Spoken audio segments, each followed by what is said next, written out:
At 2:17 in the morning, I was sitting alone at my kitchen table, staring at my phone and wondering whether my two sons were already dead. I know how that sounds, but after 3 days without hearing a single word from either of them, a father's mind doesn't think rationally anymore. It creates nightmares and calls them possibilities. My name is Ethan Mercer. I'm 54 years old, and for most of my life, I've been the man people call when something needs fixing. I built a medical equipment company in Cleveland from nothing, working long hours so my family would never experience the kind of emptiness I knew as a child. My father died when I was 8. I barely remember his voice.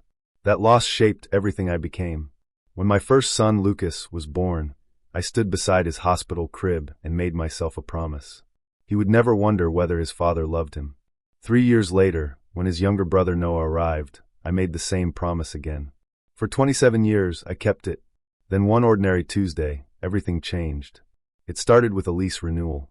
Lucas lived in a luxury apartment in Miami, and years earlier, I'd agreed to guarantee the lease while he established himself.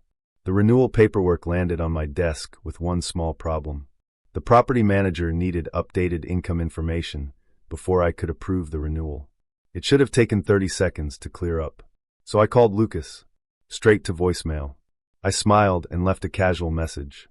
"Hey buddy, Dad here. I need to confirm something for your apartment paperwork.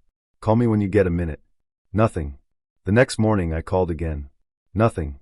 That was when I contacted Noah. Surely he knew where his brother was. His phone went unanswered too. I told myself they were busy. They were adults. They had jobs, relationships, responsibilities. But by the third day, my excuses started running out. I called Lucas 6 times. Noah 4. No texts. No missed calls. Nothing.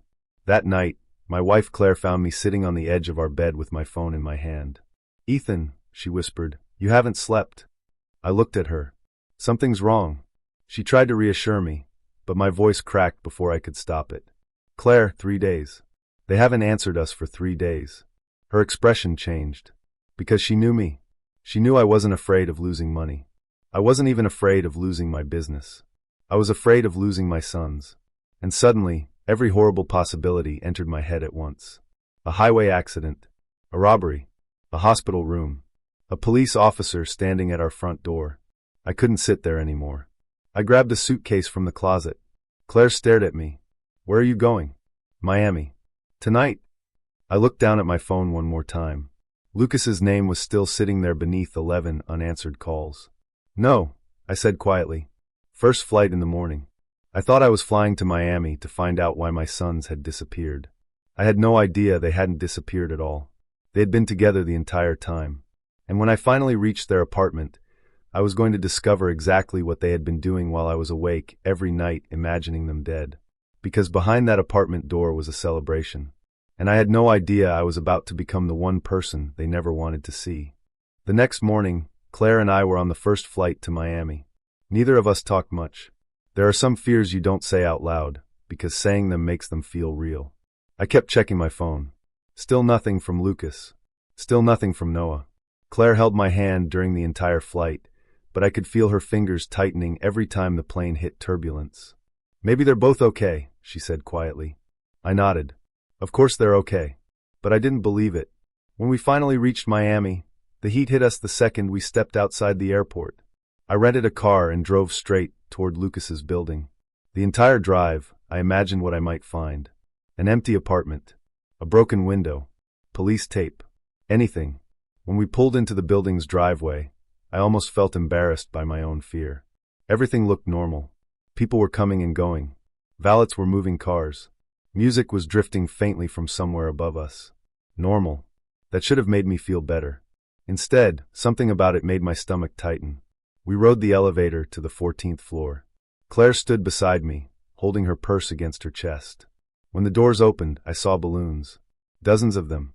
Silver and gold balloons were tied along the hallway outside Lucas's apartment. Then I heard laughter. Not frightened laughter. Not nervous laughter. Celebration. My heart nearly stopped. I looked at Claire. She looked at me. For 3 days, we'd imagined our sons lying somewhere helpless. And they were apparently upstairs having a party. I walked toward the door and knocked. The laughter inside suddenly stopped. Then footsteps approached. The lock turned. The door opened. Lucas stood there, my 27-year-old son, holding a drink, perfectly healthy, perfectly fine, and wearing an expression I'd never seen on his face before. He didn't look relieved. He didn't look happy to see us.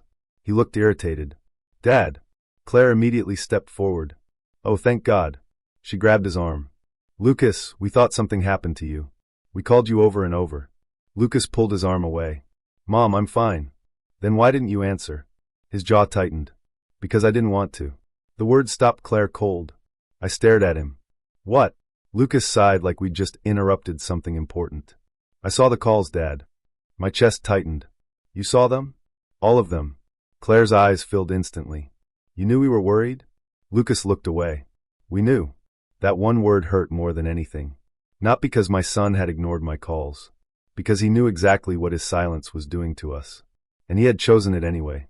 Before I could respond, a woman appeared behind him. She was young, confident, and dressed for a celebration. She smiled at us without a hint of embarrassment. Lucas glanced at her. "Dad, Mom, this is Samantha." Claire tried to smile. "It's nice to meet you." Samantha raised her left hand. A diamond ring caught the light. "We're engaged." Claire stopped breathing for a second. I watched her face change. 20 years earlier, her grandmother had left Claire an antique family ring. Claire had kept it wrapped carefully in a small blue cloth, waiting for the day one of our sons would ask her to give it to his future wife. She had dreamed about that moment, and now she was finding out her son was engaged because she had unexpectedly walked into his party. "Why didn't you tell us?" Claire whispered. Lucas shrugged. "We wanted this to be our thing." I looked around. Balloons. Food. Friends. Music. An entire celebration. And somehow, his parents were the only people who hadn't been invited. Then Noah appeared behind Samantha. He took one look at us and shook his head. "You actually came here?" I felt something inside me go still. "We thought something happened to you." Noah laughed. Not because it was funny. Because he couldn't believe we had come all this way. "That's exactly the problem." Claire stared at him. "What problem?" Noah crossed his arms. "You two act like we're still teenagers. You call constantly. You pay for things. You check on everything. You always need to know where we are." I looked at Lucas. Then Noah. "Your apartment paperwork needed my signature." Lucas's expression hardened. "And there it is." "What?" "Money." He pointed toward me. "You always find a reason to use money to stay involved in our lives." I felt my throat tighten. "I co-signed that lease because you couldn't qualify." "I know. And I helped you because you're my son." Lucas looked directly into my eyes. "We don't want your help anymore." Claire whispered, "Lucas." But he continued, "We want you to leave us alone." The hallway seemed to disappear. I could hear only Claire's breathing beside me. Then Noah said something that hurt even more. "We actually knew you'd come." I looked at him. "What?" He gave a bitter little smile. "We figured 3 days would be enough." 3 days. My hands went cold. They hadn't forgotten us. They hadn't been too busy. They hadn't lost their phones. They had watched our calls come through. And they had waited. Claire covered her mouth. I wanted to defend myself. I wanted to remind them of every sacrifice, every sleepless night, every bill I'd quietly paid. But then I looked at my wife. Her eyes were full of tears. And suddenly I realized something. This wasn't about money. It wasn't about the lease.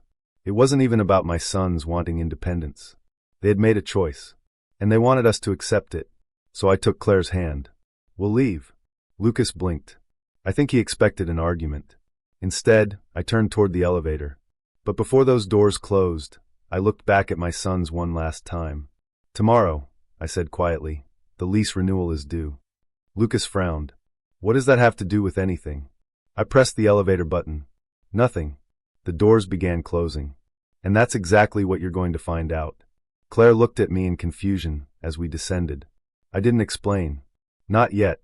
Because there was one thing my sons still didn't understand. They wanted to know what life looked like without their father's interference. For the first time in 27 years, I was prepared to show them. And the next morning, one phone call would begin a chain of consequences neither of them saw coming. The elevator doors closed between us and my sons. Claire didn't say a word. Neither did I. We stood there surrounded by polished steel and mirrored walls, watching our own reflections descend toward the lobby. But I wasn't looking at myself.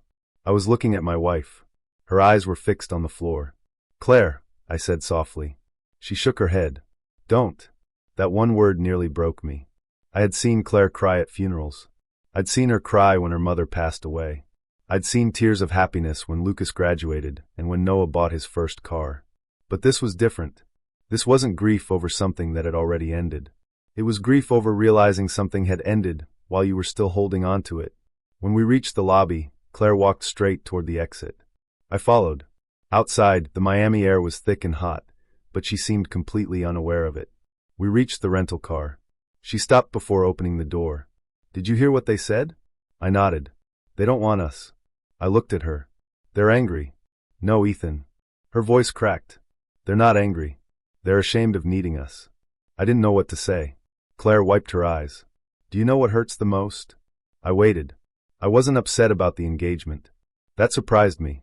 She looked toward the building. "I wanted to know my son was happy. That's all I've ever wanted." Her hand went to the small purse hanging from her shoulder. Inside was the antique ring she'd carried for years. She'd brought it with us that morning without telling me. I stared at her. "You brought it?" She nodded. "I thought maybe." Her voice disappeared. She didn't finish. She didn't have to. I knew. She had imagined giving that ring to Samantha.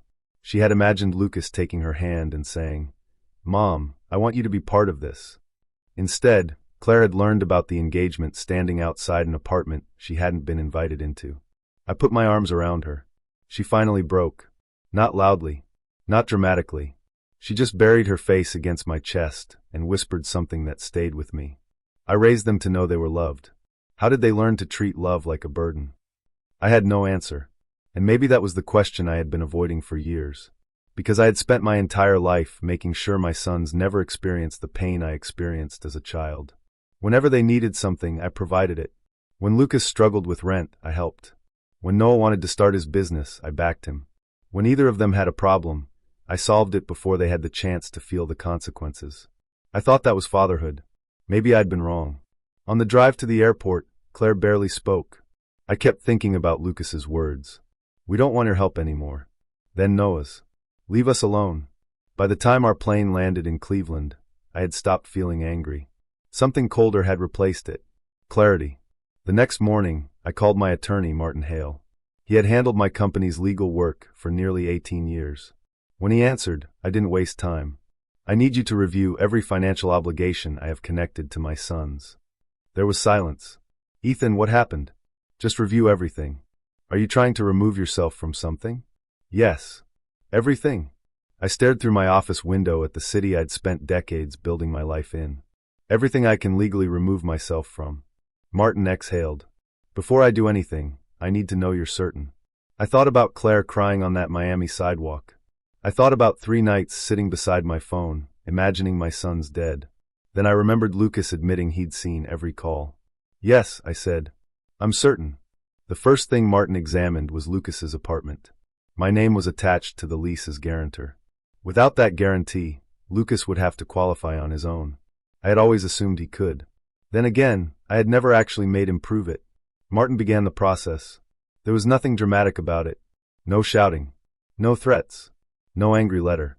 Just paperwork. A signature. My signature. The same signature that had opened doors for my son for years was now being removed from one. And that was only the beginning. Noah had a small business loan secured partly through assets connected to my company. There were also credit obligations I'd guaranteed. Vehicle financing. Accounts. A handful of financial arrangements I'd completely forgotten about because I had never expected my sons to need me to enforce boundaries. Martin made a list. I stared at it. There were more pages than I expected.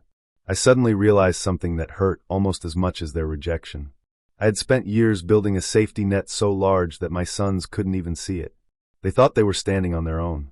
They didn't realize how much of the ground beneath them belonged to me. That afternoon, Martin called. "Ethan, the first notice is ready."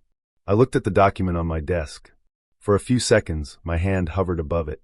Then I signed. The pen touched the paper. That was all. No thunder. No dramatic music. No feeling of victory. Just a signature. And somehow that small movement felt heavier than anything I'd ever signed for my company. Claire found me later that evening sitting alone in my office. She looked at the paperwork. "Did you do it?" "Yes." She sat across from me. "Do you feel better?" I thought about it. "No. Good, she said. I looked up. She took my hand. Because this shouldn't make you happy, Ethan. I squeezed her fingers. It doesn't. What do you want? That question stopped me. For years, I had wanted my sons to need me. Now I realized that wasn't love. That was fear. Fear that if I stopped being useful, they might stop being close to me. I looked at Claire. I want them to learn what they asked for. And what's that? A life without us rescuing them. Claire's eyes filled again. Then let them have it. I nodded. But neither of us knew how quickly they would receive the lesson. 2 days later, I was sitting in my office reviewing a hospital contract when my phone rang. Lucas. His name appeared on the screen. I stared at it. For 3 days, I'd prayed for that name to appear. Now that it had, I didn't answer immediately. The phone kept ringing. Once. Twice. 3 times. Finally, I picked up. Hello. There was silence. Then I heard my son's voice. But this time, Lucas didn't sound angry. He sounded scared. Dad. I leaned back in my chair. What happened? What happened? His breathing was uneven. Then he said the words that told me the first consequence had finally reached him. There's a problem with my apartment. I closed my eyes. And for the first time since Miami, I understood something. Lucas still thought I was going to fix it. He just hadn't realized yet that the father who always picked up the pieces was finally gone. There's a problem with my apartment. Lucas said it again, quieter this time. I stared at the window behind my desk. A week earlier, I would have already been reaching for a solution. I would have called the property manager. I would have contacted the bank. I would have offered another guarantee. I would have done anything to make sure my son didn't have to suffer. But now I asked one simple question. What kind of problem? Lucas swallowed. They rejected the renewal. I said nothing. They said the guarantor information is incomplete. They told me the lease can't continue unless the issue is resolved immediately. I leaned back. Did you speak with the property manager? Yes. And what did they tell you? Lucas's voice sharpened. They said the guarantor withdrew. There it was. He knew. Or at least he suspected. Lucas, I said calmly, you told me you didn't want my involvement anymore. That doesn't mean you can just do this. His voice suddenly exploded through the phone. I closed my eyes. You asked me to leave you alone. I meant emotionally, Dad. Not financially. The words hit me harder than I expected. I actually laughed once. Not because anything was funny. Because sometimes pain becomes so absurd that your body doesn't know how else to react. Lucas, listen to yourself. Dad, I'm serious. So am I. He went quiet. I could hear traffic in the background. Then his voice changed. Haley and I are getting married. We can't suddenly lose the apartment. I looked down at my desk. Then qualify for it yourself. You know I can't. I froze. That was the sentence. The sentence I had been waiting years to hear without realizing it. You know I can't. Not, I don't want your help. Not, I can handle it. Not, we're independent. Just the truth. He couldn't. Because for years, I had made sure he never had to. I said quietly, then maybe it's time you figure out how. Dad, please. That word almost broke me. Please. The same boy who once used to climb into my bed during thunderstorms was now asking me to save his luxury apartment. I could almost see him at 6 years old, clutching his blanket and whispering, Dad, don't leave. I had never left. Not once. And maybe that was the problem. I had spent so much of my life proving I would never abandon my children that they eventually assumed I could never say no. I'm sorry, I said. Lucas went silent. You're actually not going to fix this? No. His breathing changed. Dad, you're punishing me. No. You're doing this because of Miami. No. Then why? I stared at the photograph sitting on my desk. It showed Lucas and Noah as children, standing beside me at a baseball field. Both boys were missing their front teeth. Both were smiling. I remembered that day. I remembered buying them ice cream afterward. I remembered thinking there was nothing in this world I wouldn't do for them. And there still wasn't. But love didn't mean removing every consequence from their lives. Because you asked me to let you stand on your own, I said. Lucas's voice dropped. You're really serious? Yes. For several seconds, neither of us spoke. Then I heard another voice in the background. Haley. What did he say? Lucas covered the phone, but not enough. I heard her clearly. Tell him he can't do this. My jaw tightened. Lucas came back. Dad, Haley says you need to reconsider. I almost smiled. Of course she did. The woman who had told my wife we were ruining her engagement celebration now wanted me to protect the apartment where that celebration happened. I said, "Lucas, I'm not discussing this with Haley. She is my fiancée. And you're my son." That stopped him. For a moment, I heard the boy I used to know. Then he said, "I hate what you're doing." My chest tightened. "I know. You're ruining everything." "No, Lucas." I looked down at the paperwork Martin had prepared. "You're discovering what everything costs." I ended the call. My hand stayed on the phone. I expected relief. Instead, I felt sick. Claire found me 20 minutes later. She didn't ask whether Lucas had called. She already knew. "It's happening, isn't it?" I nodded. She sat beside me. "Are you okay?" I looked at her. "No." She took my hand. "Neither am I." That honesty helped more than pretending everything was fine. The next morning, Martin called. "Ethan, there's another issue." I knew immediately that this wasn't about Lucas. "What is it?"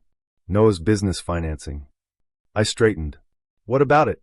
"Your company's assets are listed as secondary security." I stared at the wall. I had forgotten. Martin continued.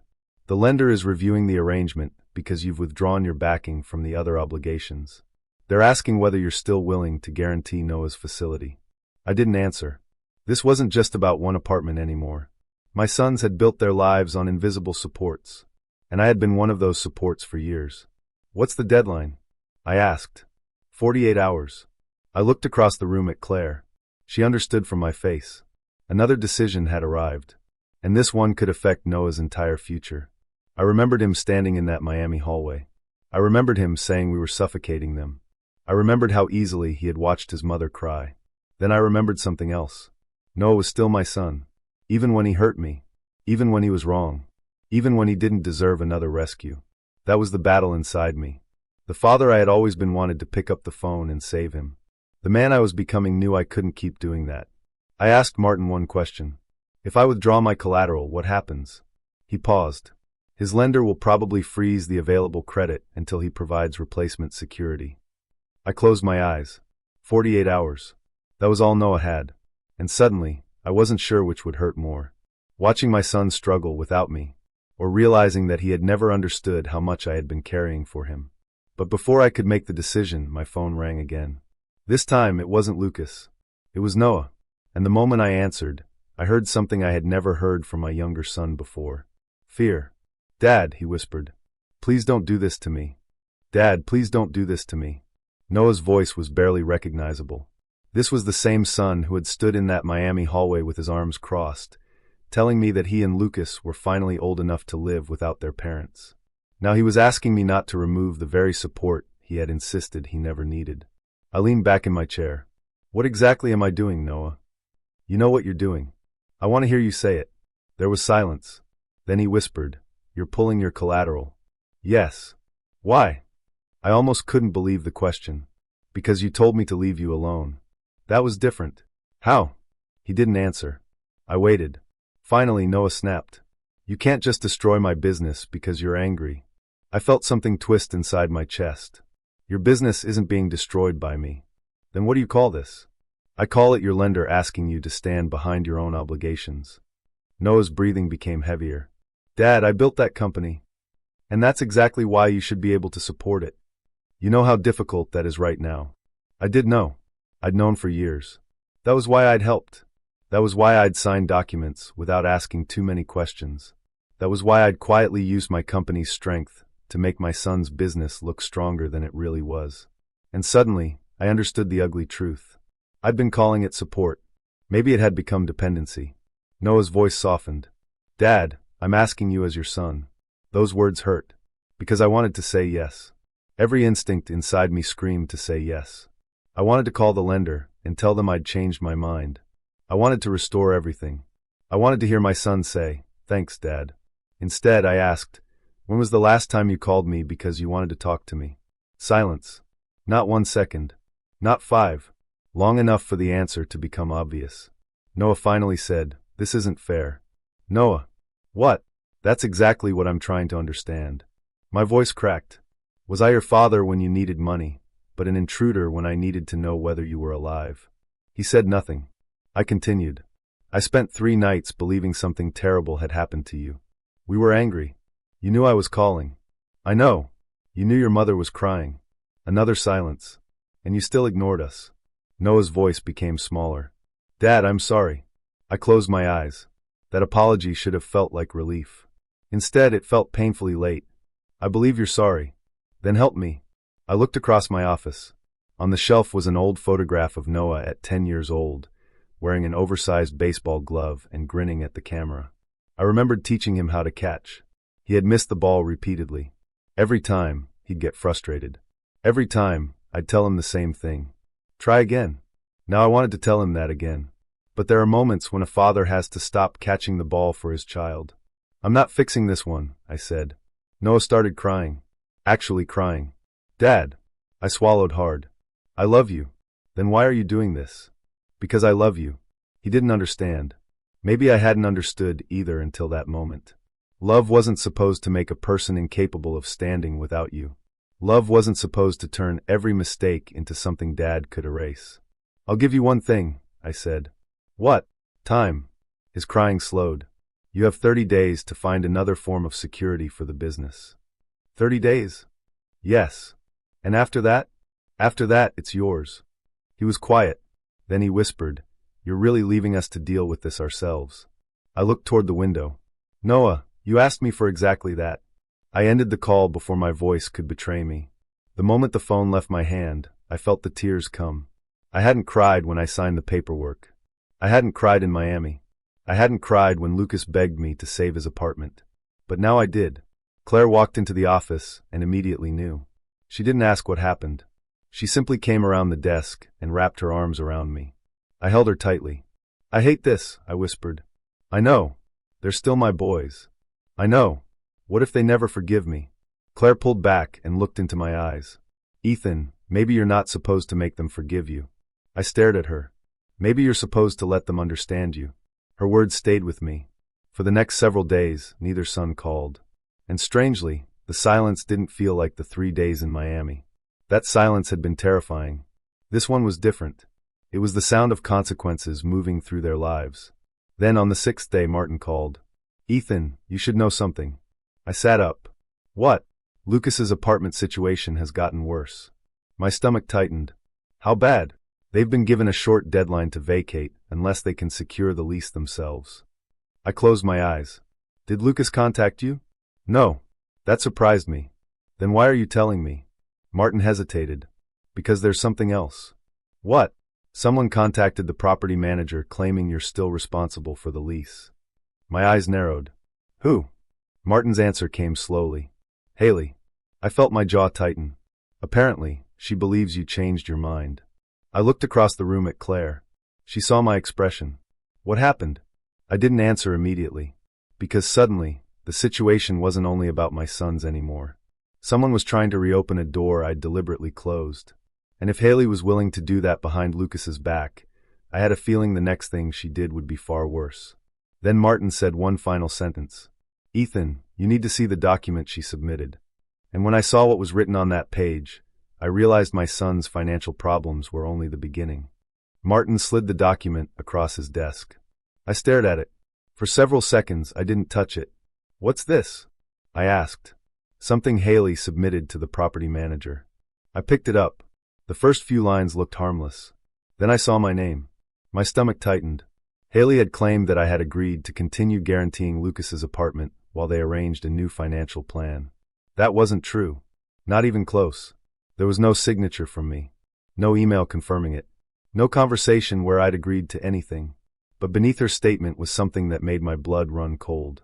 A copy of an old document bearing my signature. It was legitimate, but it was outdated. Someone had taken an old guarantee agreement and attached it to a new request as if it proved I had agreed to remain responsible. I looked at Martin. Can she do this? Not legally. Then why is this here? Because someone hoped the property manager wouldn't look closely. I put the document down. Lucas knows? I'm not sure. That was the part that bothered me. I had expected anger from my sons. I had expected accusations. I had even expected them to blame me. But this was different. Someone had crossed from emotional manipulation into something that could create a legal problem. Martin leaned forward. Ethan, I'm going to send a formal notice immediately. You need to make it clear that you haven't authorized any new guarantee. I nodded. Do it. He started gathering the papers. Then I stopped him. Wait. He looked up. Don't send it yet. Why? I stared at Haley's statement. Because something wasn't adding up. Who gave her the old document? Martin's expression changed. I don't know. Find out. He studied me. You think Lucas gave it to her? I don't know what I think. And that was the truth. Because if Lucas had handed Haley the document, then this wasn't just a desperate fiancé trying to save an apartment. It meant my own son might have been involved. And I wasn't ready to believe that. Not yet. I drove home without telling Claire everything. I didn't want to frighten her. But she knew me too well. The moment I stepped inside, she looked up from the kitchen table. What happened? I put my keys down. Haley tried to use an old guarantee document. Claire's face went pale. What do you mean? I explained. She listened without interrupting. When I finished, she whispered. She used your signature? An old signature. Ethan. I know. Claire stood. Call Lucas. I hesitated. Why? Because if he knows what she's doing, we need to know. And if he doesn't? She looked at me. Then he deserves to know what the person he's marrying is willing to do. That sentence stayed with me. I called Lucas. He didn't answer. I called again. Nothing. Then I called Noah. Straight to voicemail. My chest tightened. For one terrible second, I was back in that kitchen at 2 a.m. 3 days. No answers. Fear. But this time, I refused to let panic take control. I sent one message. Lucas, call me. This is important. 10 minutes passed. Then 20. Nothing. Finally, my phone buzzed. Not Lucas. Martin. I answered immediately. Did you find out who gave her the document? His voice was unusually serious. Yes. My stomach dropped. Who? There was a pause. Your son. I sat down. Which one? Lucas. I stared at the floor. I wanted to deny it. I wanted to believe there had to be another explanation. Martin continued. He emailed the old guarantee to Haley 2 days before you received her submission. I felt something inside me collapse. Are you certain? I have the email. I didn't speak. I thought about Lucas standing in that Miami doorway. I thought about him telling me he didn't need me. Then I thought about him quietly using my old signature to try to keep the apartment I had stopped guaranteeing. The betrayal felt different this time. The first betrayal had been emotional. This one was deliberate. Claire saw my face from across the room. What happened?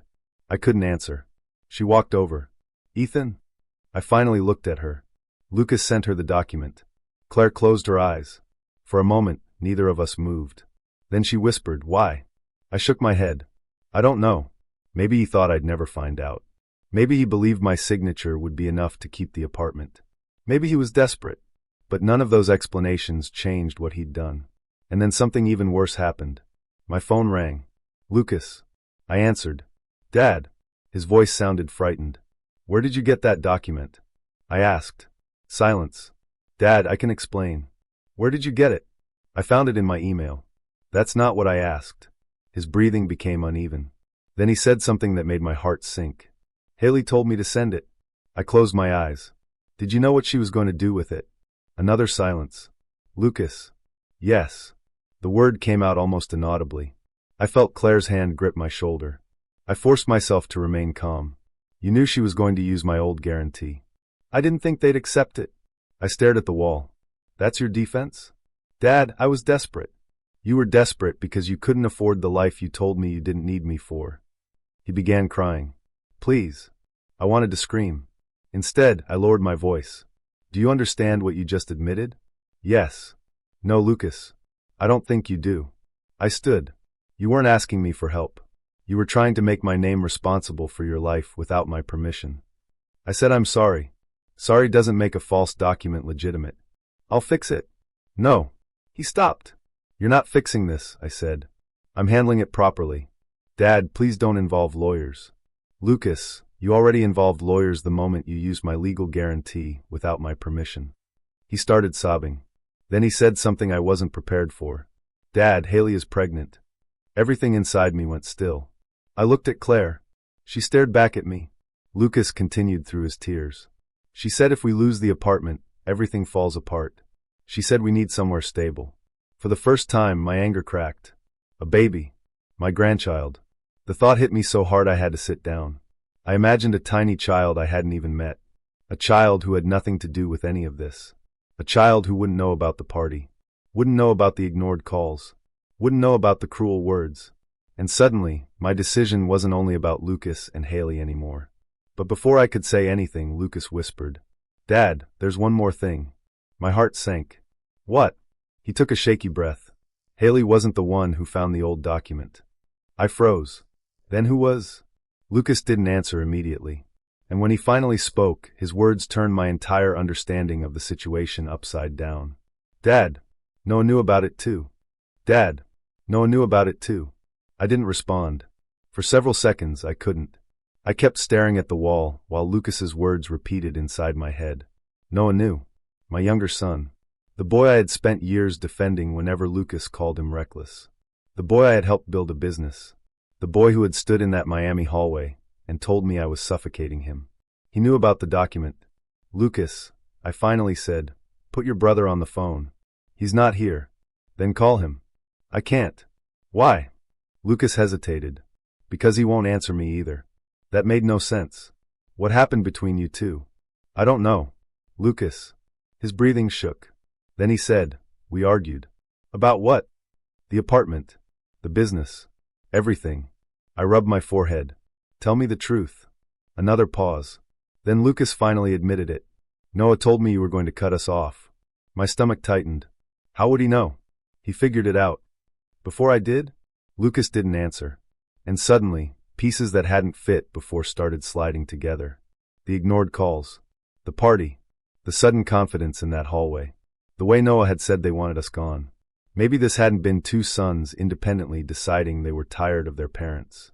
Maybe they'd been talking about it for weeks. Maybe the 3 days of silence had been planned. I asked, "What exactly did Noah tell you?" Lucas swallowed. "He said you would eventually get angry and take everything back." I felt a coldness move through me. "Everything? Your guarantees? The business support? The apartment?" I stood from my chair. "Then why did you act surprised when I actually did it?" "Because we didn't think you'd go through with it." There it was. The truth. They hadn't believed me. Not because they knew I was weak. Because they knew I had spent 27 years proving that their comfort mattered more to me than my own pain. I had taught them that no matter how far they pushed, Dad would eventually come running. And I had to admit something that hurt almost as much as their betrayal. I had taught them that lesson. Claire was standing beside me now. She had heard enough to understand. I mouthed, "Noah knew." Her face fell. She closed her eyes. Then Lucas said something that made me stop breathing. "Dad, Noah was the one who told me to send Haley the guarantee." I stared at Claire. "What?" "He said you wouldn't really remove it if you knew what we'd lose." My hand tightened around the phone. "So Noah convinced you to use my old paperwork. He said it wasn't really fraud because you'd signed it before." My eyes closed.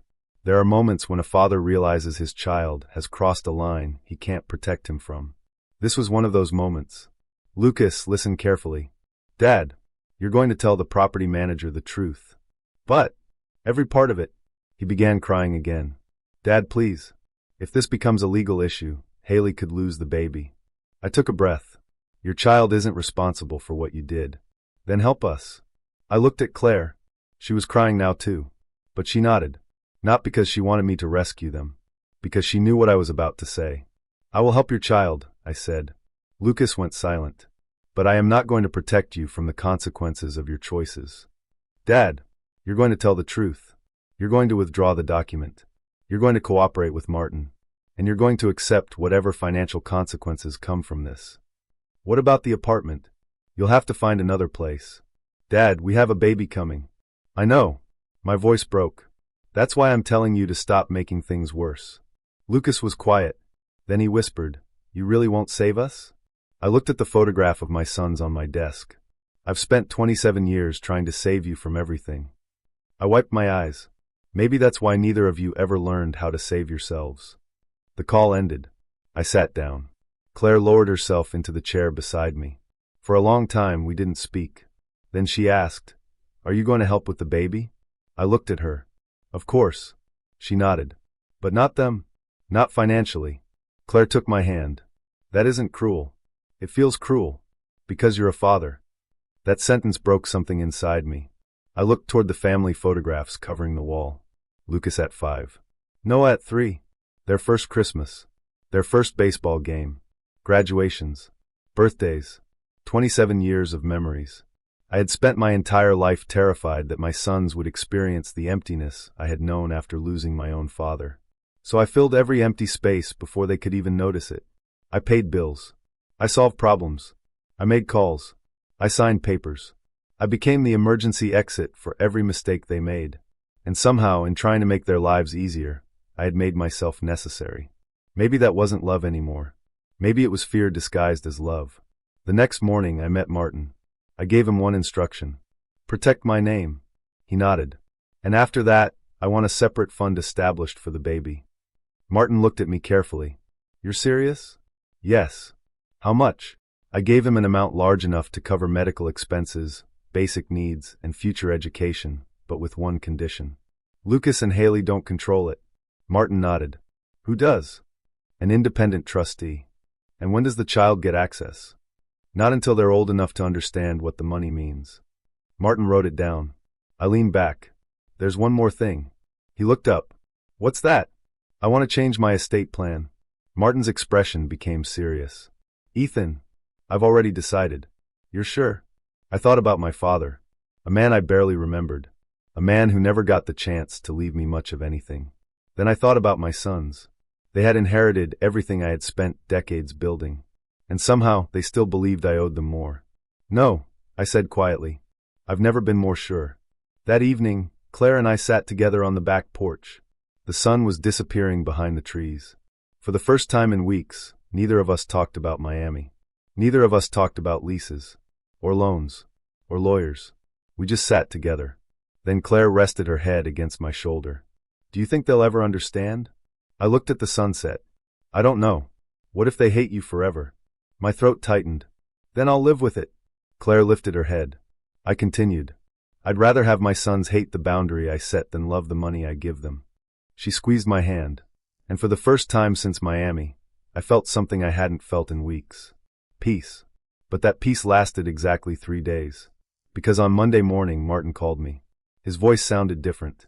Ethan, you need to come to my office. Why? Because I found something else. My stomach dropped.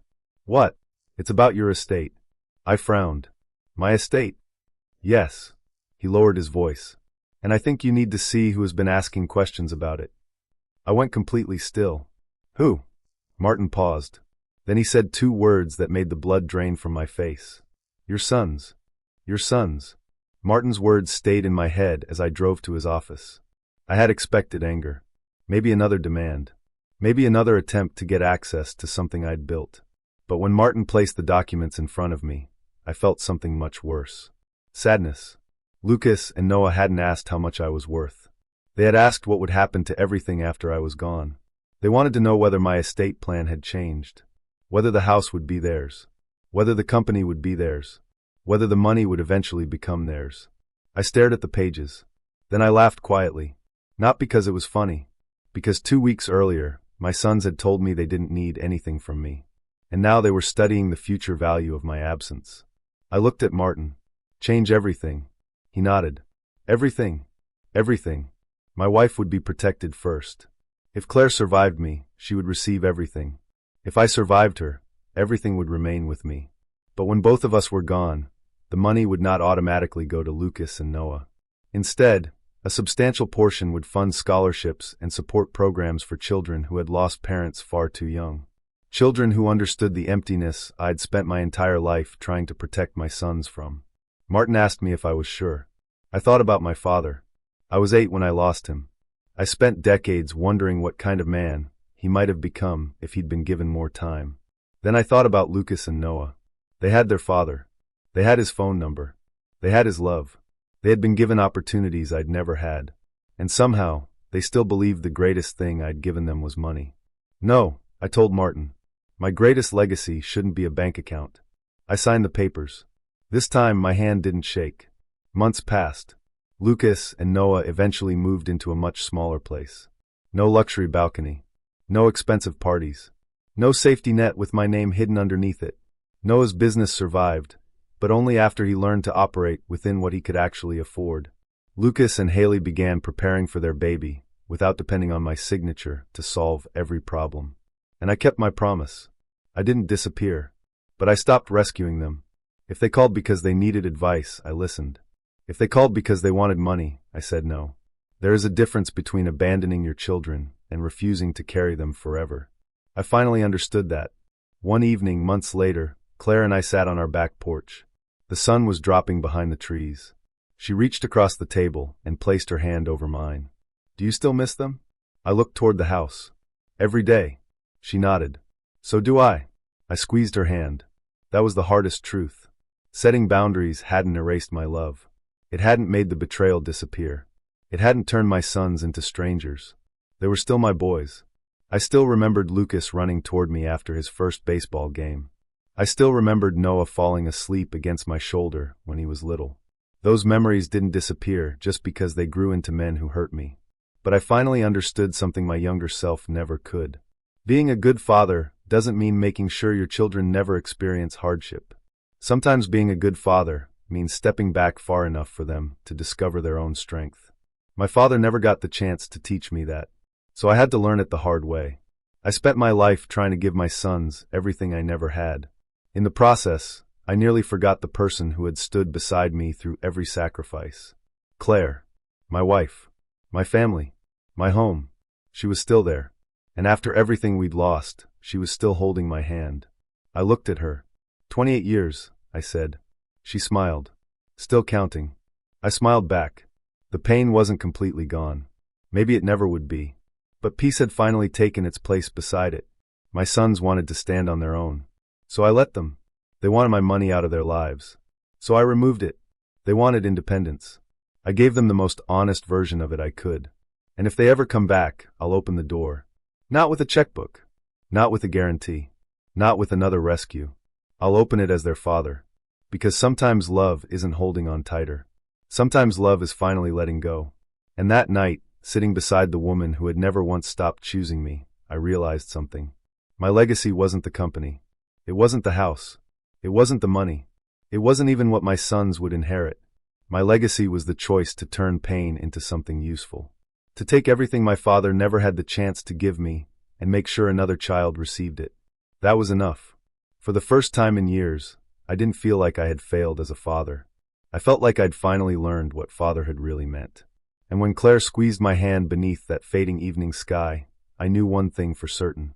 I had spent 27 years trying to give my sons a life without hardship. But it took losing their approval to finally give them something they actually needed.